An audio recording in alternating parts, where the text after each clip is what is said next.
Our mission at SD Bullion is clear: the lowest cost gold and silver available online. While we do not have pretty blue boxes, free shipping, 4% credit card fees, or glamorous gold and silver infomercials, SD Bullion has the lowest prices that may save you hundreds on your next order. So before you make your next investment, do the math and join the over 15,000 new customers who have recently made the switch to SD Bullion. Why pay more?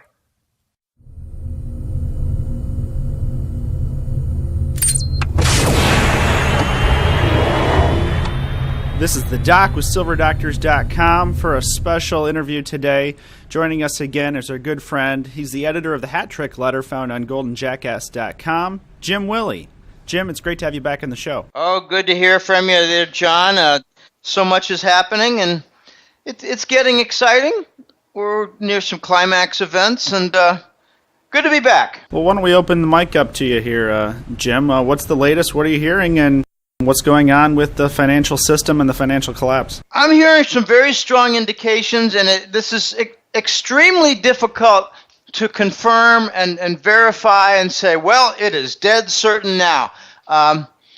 It's looking like some agreements are being made among principal parties, and the U.S. is no longer the exceptional nation, no longer in charge. The global dollar reserve currency system is going away. Deals are being struck.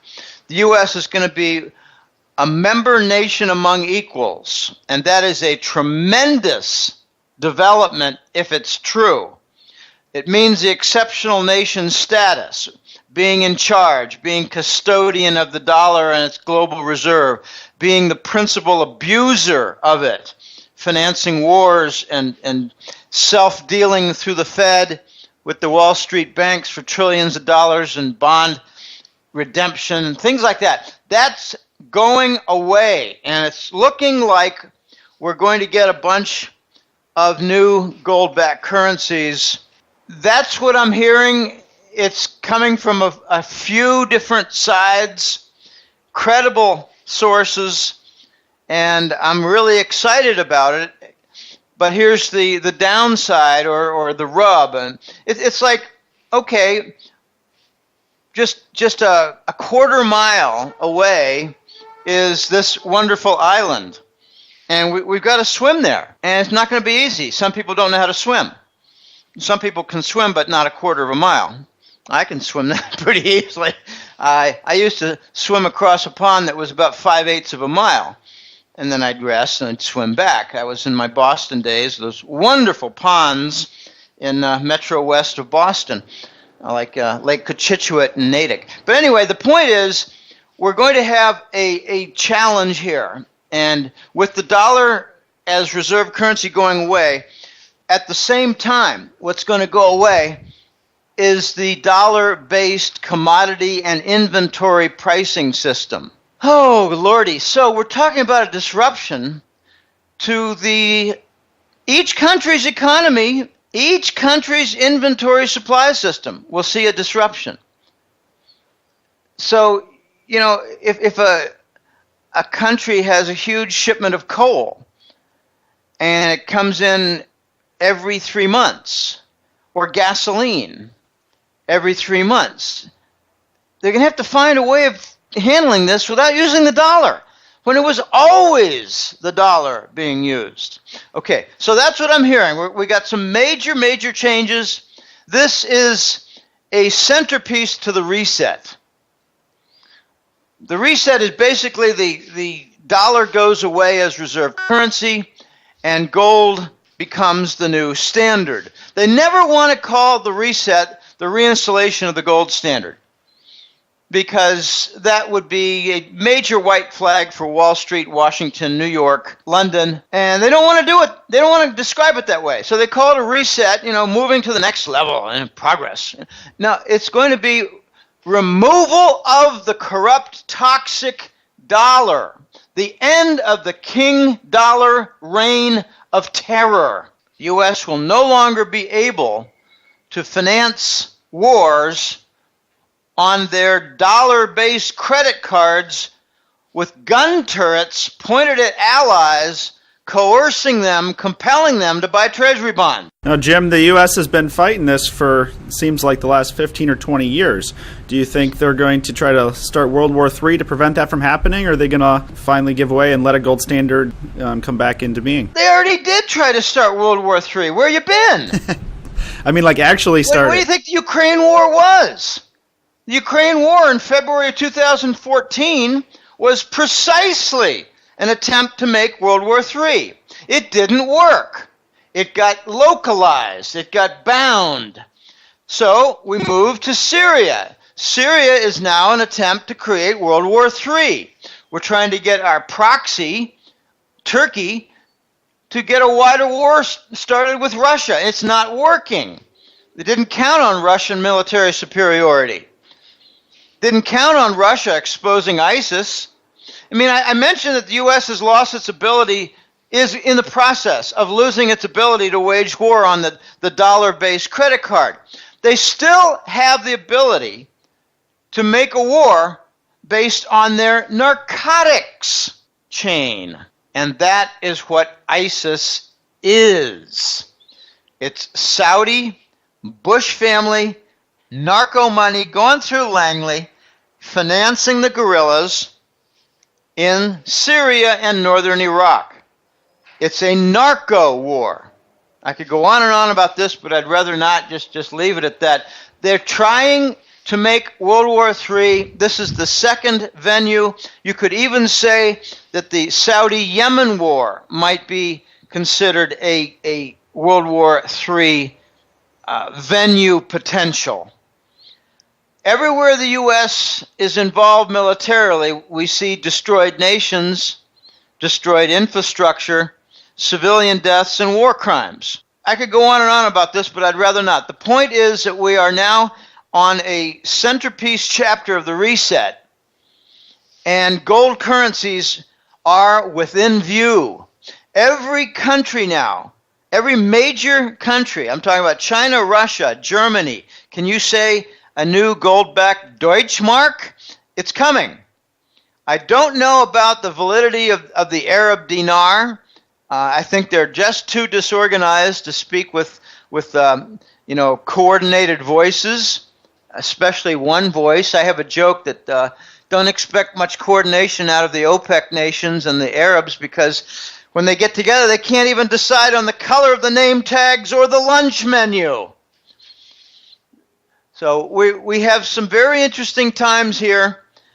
This is climax time where we're rounding the corner toward the end run, where the gold standard is at the finish line. It's within view.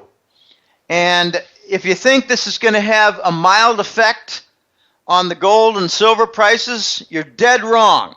It's going to have a gigantic effect. Multiples higher. I don't mean like a doubled gold price, a multiples higher. So Americans are going to be scrambling around wondering, well, gee, why didn't anybody tell me gold was a good thing to invest in? Because you've been listening to the propaganda on Wall Street, the major news, the Rockefeller family outlets, the Rothschild family outlets, and you've been duped for 20 stinking years. And that makes you a dummy. That's the message to the people who have been shunning gold and silver all this time. Gold and silver will be the monetary metals. It might be a little bit broader because, for instance, I'm told that the Mexicans are all set to have a silver-backed peso. They're going to be participating. I mean, wouldn't it be nice if Argentina does the same? Wouldn't it be nice if Panama comes in and says, we've got gold and we've got copper? Panama has the equivalent, John, on a per capita basis compared to the United States, of 25,000 tons of gold. Their population is 100 times smaller than the United States. So what's 100 times less than 25,000 tons of gold? 250 tons of gold. Panama's ready. They've got 86 million pounds of copper. Pounds, not ounces. Pounds. They're ready for a copper gold-backed Central American dollar. And they just have to make sure that they don't get murdered by the Washington crew while they're making progress.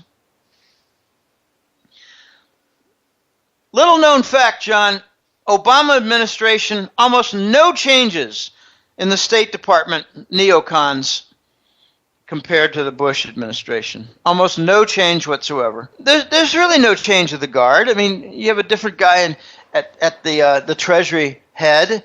Right now it's a guy who doesn't even know how to sign his own signature. Jacob Lew prefers Jack. I don't know. Why would a guy prefer the name Jack rather than Jacob? I can't understand that.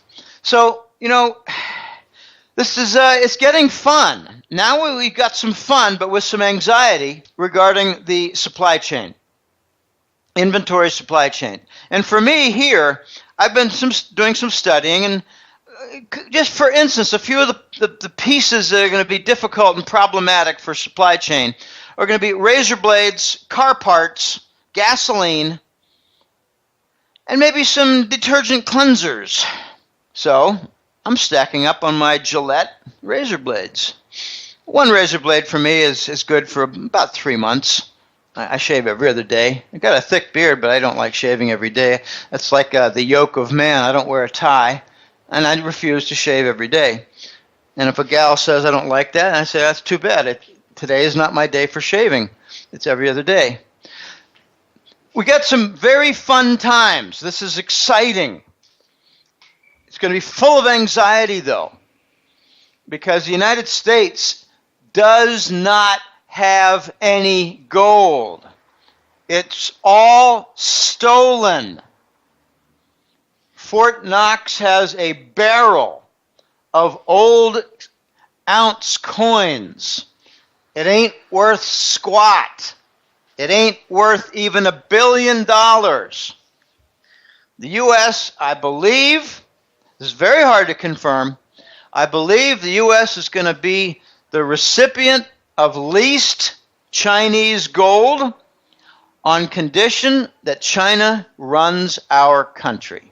They've already foreclosed on the Federal Reserve. That was months and months ago. And now they're going to be in charge of, say, banking policy, rules and regulations, ratio requirements, collateral, lending policy. Like what are the rules for non-performing loans and calling things a loss, defaults on bonds, covenants. China is going to be in charge. We are now going to become a vassal state to China because of all of our fraud, wars, and murders. This is the consequence. But the good news regarding the U.S. is that we're going to have some reindustrialization. I'm told it's not going to be just Chinese, reindustrializing. By that I mean starting companies, buying companies, expanding companies, doing capital investment for new companies, hiring people, laying out big plant equipment, big money coming in. It's not going to be just China. I'm told it's going to be a lot of countries, but I'll believe it when I see it. I think it's going to be predominantly Chinese. Exciting times, John. So, Jim, this is climax. It certainly is. What do you see is going to be the trigger to begin it all? Is it going to be Deutsche Bank? Well, to begin it all, it's already happening. So it's not like you need to wait for it to begin. It's been happening now for months. But if you're wondering what's the trigger for a breakdown, is that the question? Yeah, I mean, just from your perspective, what do you see as the likely trigger, or I guess possible triggers to bring the final end game into focus? Okay, trigger for an end game. Again, the meetings have been going on for weeks and weeks and months. So we've already have progress. If you're talking about the trigger are you talking about the trigger for a systemic breakdown? I mean, that's the second time I've asked. Just say yes or no. We'll go with yes. Okay. I think Deutsche Bank is going to be a principal fuse for the breakdown. And that's why it's been dragged out so much. I don't mean to be difficult, but there's really a bunch, it's a set of parallel avenues that are being pursued. One is this reset with the currencies and the gold backing and gold management and banking system recapitalization. That's all on a parallel road. But we're seeing a breakdown of a lot of different key elements of the system. And by that I mean the bond markets are broken. They're rigged and controlled. I just like to give the simple example.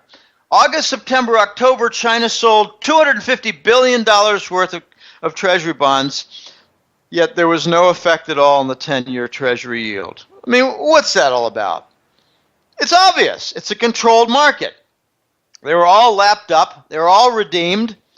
The Fed redeemed some of them, and the Department of Treasury redeemed the rest.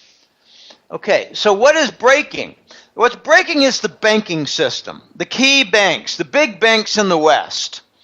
And I laid out in the February report that was just completed to the paid clients. We've got Royal Bank of Scotland, RBS. We've got Barclays. We've got Société Générale of France. It's Société Générale. Society General of France. Banca Intesa of Italy. Santander, with main headquarters Spain and London. These are the banks, in addition to the biggest of all at risk, Deutsche Bank. I believe Deutsche Bank is delayed in its restructure. That's a nice word, restructure.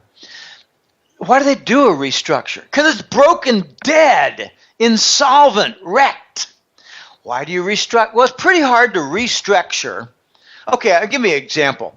A 10-story building just got hit by a cyclone, lost all its windows. Then they came in and accidentally gave it the headache ball, wrecking balls, and pretty well knocked it to smithereens with a demolition crew. And now there's a new group in there trying to renovate it and restructure a 10-story broken building. How do you restructure a destroyed building? Well, you tear it down to its foundation and its principal beams, do you not? Steel beams. Structural foundation and steel beams. What is that? For the banking system, it's the capital core for the banks, and most of them are rotten bad. The steel beams are principal assets, and most of them are rotten to the core. So the banking system and Deutsche Bank could not do their restructure easily because most of the parts were rotten. I mean, I've got experience in carpentry and, redo a room and tear down some things to the beams. And sometimes you realize, oh, look at that, the sill is rotten. We're going to have to replace the sill. Okay, the sill is like a foundation to a room that sits atop the cement foundation. So, Deutsche Bank is broken. Deutsche Bank is ruined. I got some clients say, well, can't they just fix the pieces that are still okay? There are no pieces that are okay in Deutsche Bank. They're involved in regular commercial lending. That's wrecked. They're involved in treasury bonds and sovereign bonds and all kinds of different other bonds, and they're wrecked because they rescued the pigs nations of Southern Europe. They're involved in interest rate market with LIBOR, and that's all been corrupted and wrecked. They're involved in the gold market and the gold fix, and that's all been corrupted and wrecked. They're involved in the interest rate swaps and derivatives. They were involved with London related to that, and that's all destroyed and wrecked. They're even involved in some Russian mafia investments through London, and that's all been wrecked and destroyed also. Every segment of Deutsche Bank is wrecked. So how do you restructure that? You don't. You can't. You need to start all over with a new entity, and they could call it Deutsche Bank, but it'll have nothing to do, no relation whatsoever to the old Deutsche Bank. So what are they doing? They're buying time to prevent a derivative explosion. One of the stories I wrote in the February report was a really good analysis by, I don't remember the name of it, Investment Dynamics Group or something like, one of those, but it's in my report. And what the guy did was, he said, I'm going to use the same kind of analysis that I did in 2007 regarding Lehman and a couple other big Wall Street banks. I'm going to come up with an estimate of their net value as a bank corporation. And he came up with a figure of minus $380 billion. He said, and my experience from 2008, seeing my estimate, how it held up, how it looked versus the outcomes that we saw a year later, I'm way conservative. So Deutsche Bank is worth much less than $400 billion. And that's why its stock is down 80% in the last several months. It's doing what Lehman did. I don't want to get into the whole Lehman story. That was really a situation where J.P. Morgan and Goldman Sachs were in much worse shape regarding the entire mortgage and housing loan portfolios. So J.P. Morgan and Goldman Sachs killed Lehman Brothers by denying them all the proceeds on their asset sales until, what happens to a little 3-year-old kid and you put a bag over his head? What happens? You say, well, he has trouble breathing. No, he got murdered. Lehman didn't have trouble breathing. It was murdered. So Deutsche Bank is in the process of avoiding what it must do, and that is be liquidated. They can't do that because the biggest piece at risk is their derivatives. Back in 1998, Deutsche Bank unwillingly accepted an acquisition of a banker's trust. It had a nickname on Wall Street as the Fed's Bank. That means it was the Federal Reserve's principal outhouse Kaibo shithole for derivatives that Wall Street banks were relying upon. They didn't want the U.S. regulators to be down there breathing down their necks all the time. So what they did was they said to the big German bank, take bankers' trust and be the derivative offshore outpost. And now that's all in a meltdown. It's all ruined. And that's the principal part responsible for the minus $400 billion valuation of Deutsche Bank. So when this does get resolved, it's not going to be by a human action that says, okay, we must do this. No, it's going to be a market action. This has been done unto us. We're going to see a breakdown of say, Societe Generale Bank in France, a breakdown of Banca Intesa of Italy, a breakdown of maybe RBS. I think they're going to do everything they can to shore up Barclays in London. I think they're going to let RBS go because it's a stinking cesspool. RBS, Societe Generale, Banca Intesa, those might be, and maybe Santander of Spain, those might be your initial fallout victims from the Deutsche Bank rotten core. Yeah, I expect contagion, John. Yes, I expect contagion. And from what I'm hearing, it looks like Wells Fargo is expecting something very, very dire. Wells Fargo. So we might, on the periphery of Wall Street, see the failures. I'd like to see Citigroup, Citibank. I'd love to see them go into failure. I'd love to see Bank of America go into failure. These are rotten banks that are reliant on narco money. They're insolvent and kept going by narco money. But I don't want to talk about narco money today. Let's talk about all the other things that are very interesting and maybe a little less risky to discuss. All right. Well, why don't we talk a little bit about gold and silver again? It sounds like you really see that gold and silver are going to roar back to life here. What do you think is going to cause that besides all of financial collapse? I mean, is it going to be NERP and the reignition of QE, at least the publicly admitted QE? By NERP, you mean negative interest rate policy. Isn't it funny that we had ZIRP, the 0% interest policy, and it didn't accomplish anything, so we're going to go in the wrong direction a little deeper. This is the problem with the Western and the U.S. and Anglo-American banking system policymakers. If they make an error, they double down the error in the wrong direction. Why don't they try the correct direction? I've got some clients say to me, Jim, gosh, they've tried everything. No, they haven't. They haven't tried liquidating the big banks and going to the gold standard for trade, banking reserves, and currencies. Oh, that. Yeah, oh, that. Yeah, the solution. Yeah, that. The capitalist solution of liquidating a dead entity and carve up the best pieces. Get rid of the worst pieces. Toss them away. Salvage them. Sell them for 20 cents on the dollar. That's capitalism.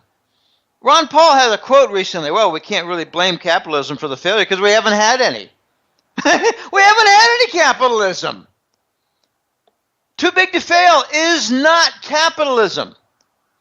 So, what will give the big lift to gold and silver? I think it's going to be banking system recapitalization. Take a look at, I'm hearing that the Basel III rules are going to be part of the new reset. And Basel III, I'm quite sure, states that gold and silver, principally gold, are top-tier assets. I mean, can you imagine a banking system say gold cannot be your reserves? You can't count any gold in there. No, you need to count these giant debt securities as your asset foundation in your reserve. What a lunatic system! It's like building a new face on a basis of acne. I don't want a face with a basis of acne. So, the banks, I believe, have begun to purchase gold and probably silver. When I say gold, I'm meaning steadily gold and silver, precious metals. I believe that the big banks have already begun to purchase significant amounts of gold to recapitalize their banking system, to reset their core capital. It's like we've got a sneaky event in progress, much like what Franklin Roosevelt did. Except Franklin Roosevelt only lifted the gold price by about 35 or 40%. This time we're going to see it by 3 to 4-fold. And not real slowly either. So the big banks are going to load up on gold, and that could be one of the main reasons, one of the main factors behind the rise in the gold price. This is the first time, the last couple months have been the first time in 2 or 3 years that in the hat trick letter I've had gold charts. A couple months ago in January I had the gold chart in Canadian dollar terms. It's a big rally. And in euro terms, it's a big rally. In yen terms, not a rally. British pound terms, a minor rally. Now I have it in the dollar, an unquestionable rally. We had a rally in the last month where the gold price in dollar terms has gone above the 200-day moving average and gone above the 50-week moving average by a considerable margin. We've broken the downtrend and done so emphatically with the beginning of the new year. So, it looks to me like the world is realizing these big debt foundations are breaking, both for the banks and for the sovereign bonds. And the only asset that's doing well is gold. Isn't it interesting that gold is doing a lot better than crude oil? Wow. I got a real simple interpretation, John. It's kind of funny. People say to me, but Jim, the dollar is doing very well. And I say, but wait a minute. Wasn't its de facto standard basis crude oil?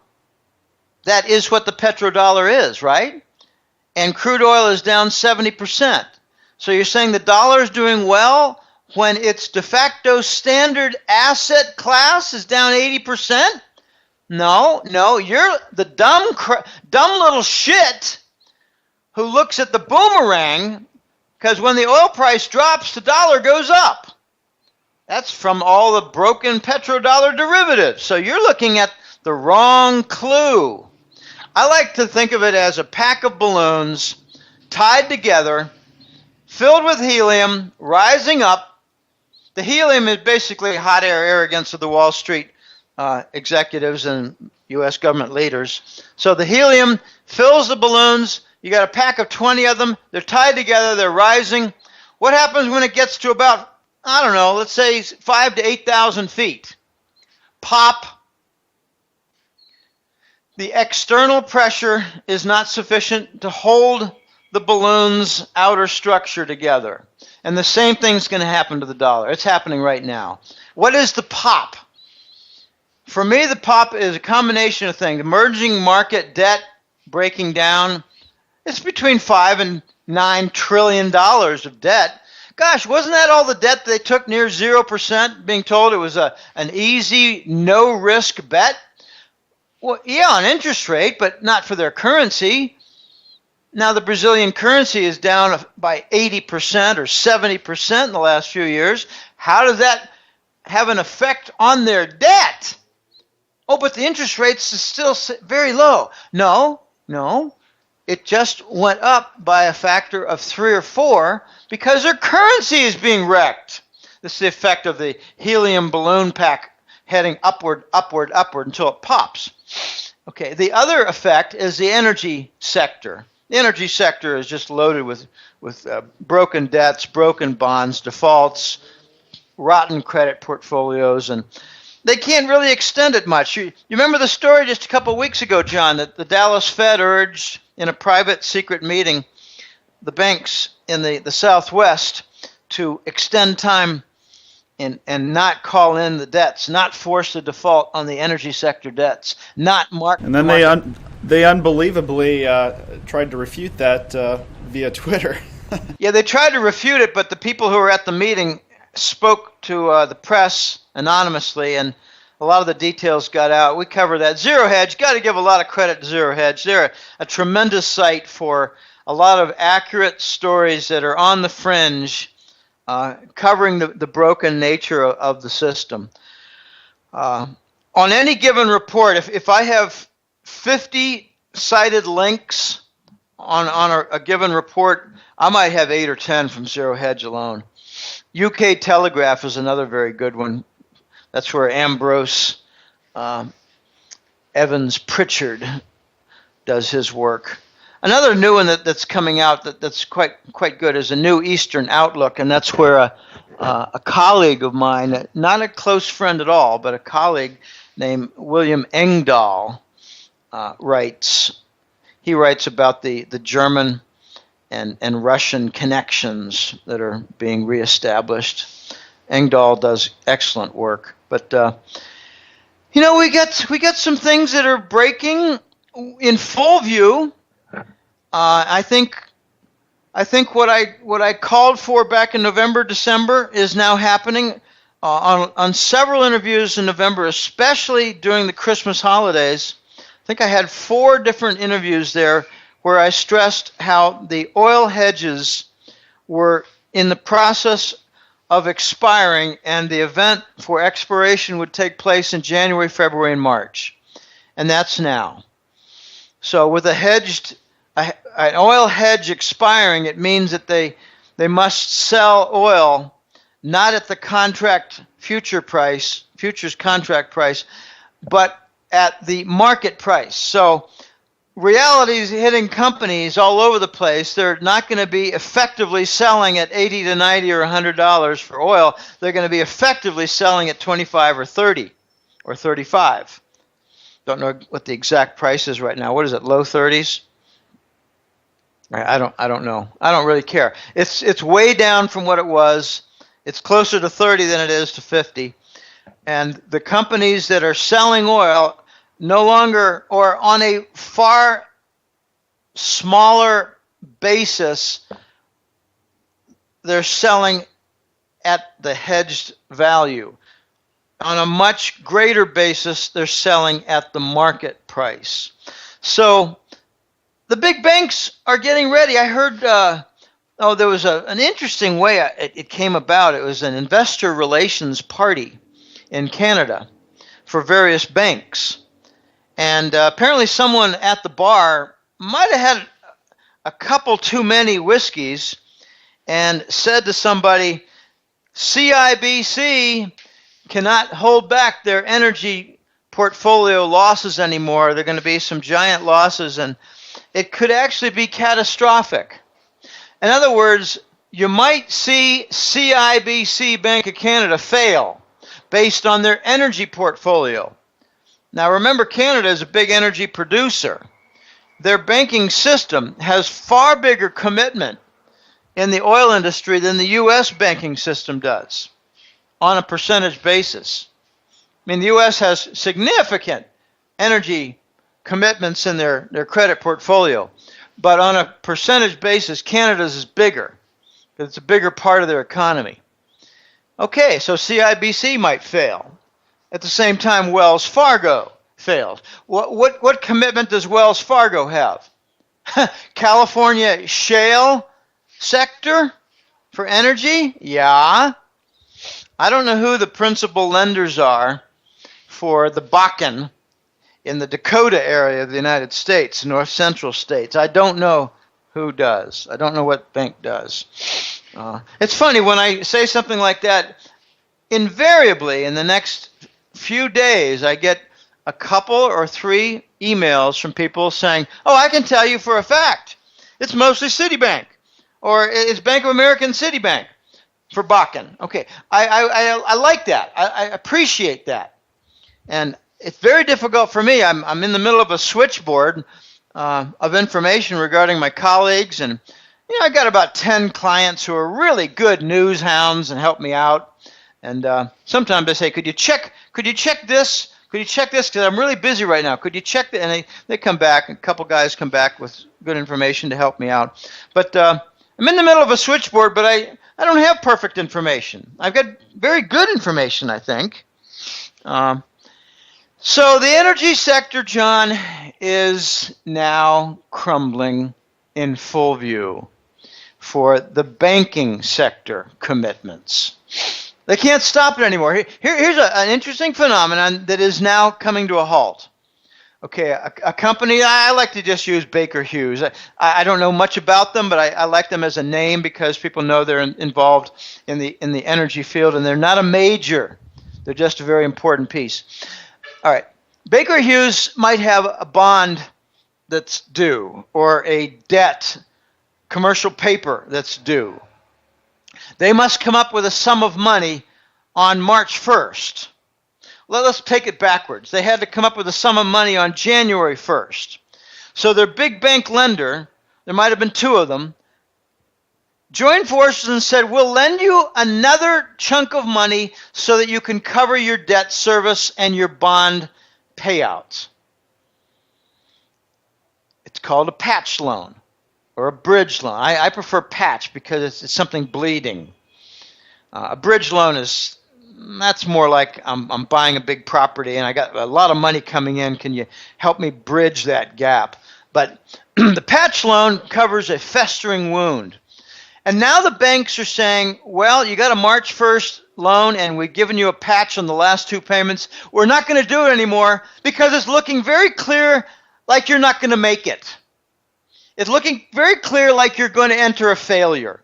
It's looking very clear like the oil price is not going to come back over $50, which you desperately need in the next 2 or 3 months. It's looking very clear like a failure to your corporation is in progress, and we're expecting a lot worse, so we're not going to lend you the patch. That's what's happening now, John. We're to the point where the patches are no longer being applied. We're going to start seeing some failures despite what the little scumbags in the Dallas Fed dictated. They were telling the banks, no, work with the banks for some asset sales, and with the proceeds they can cover some of the festering wounds for payments. But even that's not going to work. I've done other stories in the last couple months about the asset sales from the energy sector, and they're getting 30, 40 cents on the dollar for asset values. It's just not going to be sufficient. They're not able to get enough money from their asset sale. Who'd want it? I mean, I'm hearing a lot of debate. Oh gosh, in a couple of years we should see the oil price back to $50. I'm beginning to think we're not. And there are a lot of reasons for that. It could be new technology. It could be just a tremendous amount of supply in the world. And now Iran is coming back after sanctions with new supply. So the oil sector's a mess, John. Breaking in full view. Yeah, it certainly looks to be the case, Jim. Couldn't agree more. Well, before we close, let's bring the interview back full circle, Jim.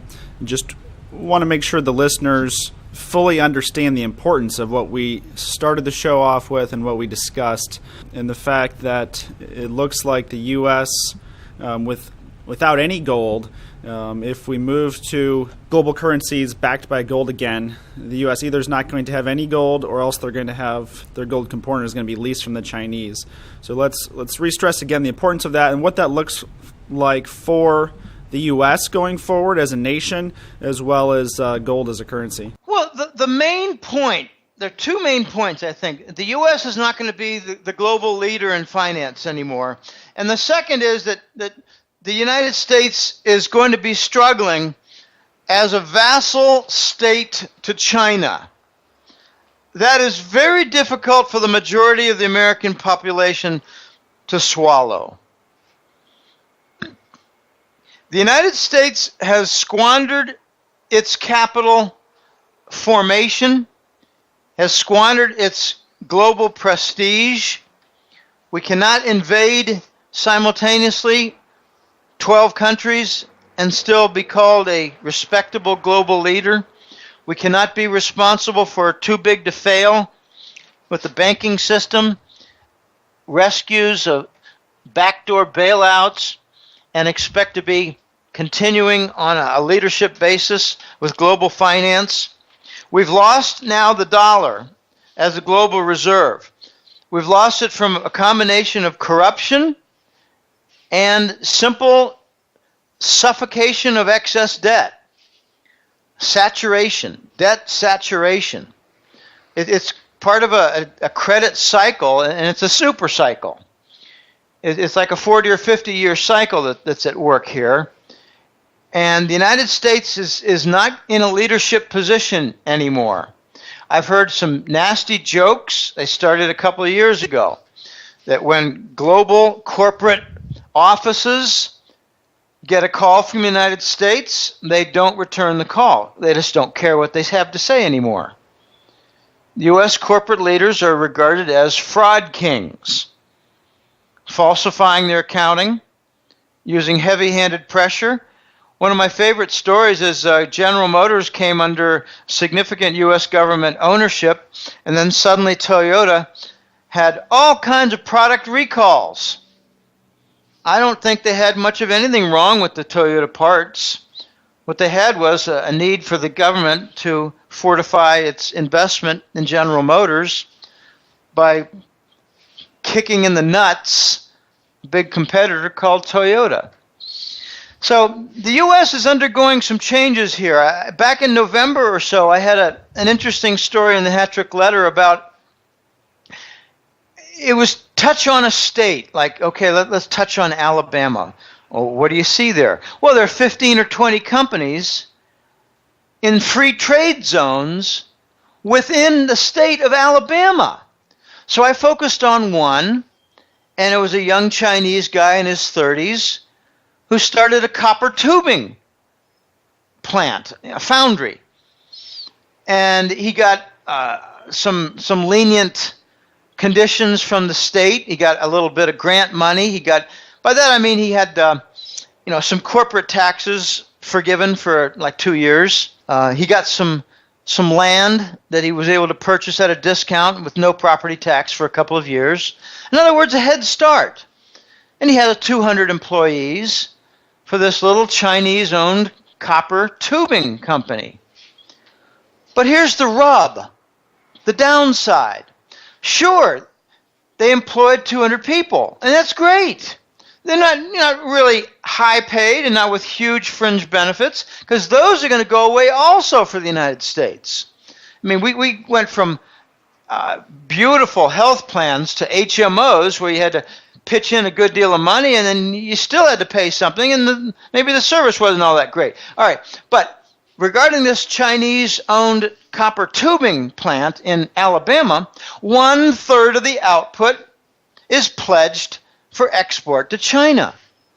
And you touch on all the different states and you get a list, like in New York, there are far more free trade zone companies. And you just follow the story deeper and deeper, and most of them are Chinese. So the Chinese are investing in U.S. industry, whereas the U.S. banks are not, while General Motors and Ford are making enormous outlays in Mexico. They're also making some outlays for continued plant development in the United States and North America. I grant that. I was a little surprised to see that. But the Mexican peso has seen I don't know exactly, I think about a 40% drop in the last year or more. And now it's come time for the big automakers in the United States to capitalize on that. Because the labor costs for building a truck in Mexico or a sedan in Mexico are 20% of the labor costs for the U.S. worker. And I hear nothing bad about Mexican quality for their car and truck production. They use our standards, they enforce it, make sure it happens. So I think we're going to see, John, a lot of capital investment in the United States in the coming few years, and it's going to be foreign. It's going to be foreign. It's going to be European. It's going to be Asian. There might be some Arabs in there, but let me just make a point about Saudi Arabia before they get forgotten in this whole hour of an interview. I believe two countries are being led down the garden path by Washington. Those two countries are Turkey and Saudi Arabia. I think Russia is going to smack them down in Turkey real soon because they're threatening to shut down the Bosporus Straits. But I'd like to focus more on Saudi Arabia just for one more minute here. When we had 45 years of the petrodollar standard, which is basically recycle of petro sales surplus, in other words, Saudi Arabia and the other Emirates sold a lot more oil than they needed to cover their own budget. So with the surplus, they bought treasury bonds. So the oil was bought in dollars, and it remained in dollars for surplus savings and investment. Saudis own between $3 and $5 trillion worth of treasury bonds. They're the only country that does not disclose their treasury bond holdings. They're being held in a secret core managed fund called the Exchange Stabilization Fund, run by the Department of Treasury. And I believe we now have motive to kill the Saudi regime. If we lead them into a war in Yemen where they buy military weaponry from the United States, if we lead them into a war with ISIS in Syria where they buy U.S. weaponry from the United States, we can both have a customer for our goods and a victim for our led policy. And if the Saudi regime falls, which I think is a guarantee, I've been saying it for 2 years now, then we can expunge the $3 to $5 trillion in debt that the Saudi owns of the U.S. government. So why do you think the Saudis are embarking on a stupid war in Yemen and a stupid war in Syria? Maybe because Washington is suggesting it, where they buy U.S. military weapons, and when it's all done, the regime will fall, and we will kiss goodbye that secret $3 or $5 trillion debt that they own. This is Mafia 101, John. if Al Capone owed a lot of money to a guy, and he found out that the guy was not well protected, the guy would be dead in 24 hours and the debt would be gone. That's how Al Capone managed his debt. We're no different in Washington. It's ugly. Almost everything about U.S. finance and political policy is ugly. I just learned that Hillary's main campaign contributors are Republican. I've said for a long time, it's what do you want, the red-coated Nazi fascist or the blue-coated fascist as president? Doesn't matter to me. Oh boy, I tell you, the choices for president are pathetic. But anyway, what's coming for the United States is a wake-up call. I think most Americans are going to finally wake up when they realize that when the dollar is gone and a new treasury type of dollar, I don't know the official name, Treasury Reserve Note, that's one name I hear, TRN, not a Federal Reserve Note, a Treasury Reserve Note. In other words, a new dollar. When the new dollar comes in, there's going to be a period of time. It's not going to be 2 months or 3 months like the euro had. And if you had Italian lira, French francs, and Deutschmarks, you had 2 or 3 or 4 months to convert them to euros. We're not going to see that with the dollar. We're going to see a much longer period of time because it's going to be a long state of flux. But Americans are going to have the wake-up call when they realize, hey, wait a minute. I don't even know what my mutual fund is worth anymore. Hey, wait a minute. All right, so again, you can subscribe over at thegoldenjackass.com. So highly recommend that for all of our listeners. So we'll wrap this up there and go back and listen to this time or two to digest everything. Always appreciate your thoughts, Jim. It's great to have you back on the show. For the Doc and Jim Willie, thanks for tuning in to silverdoctors.com.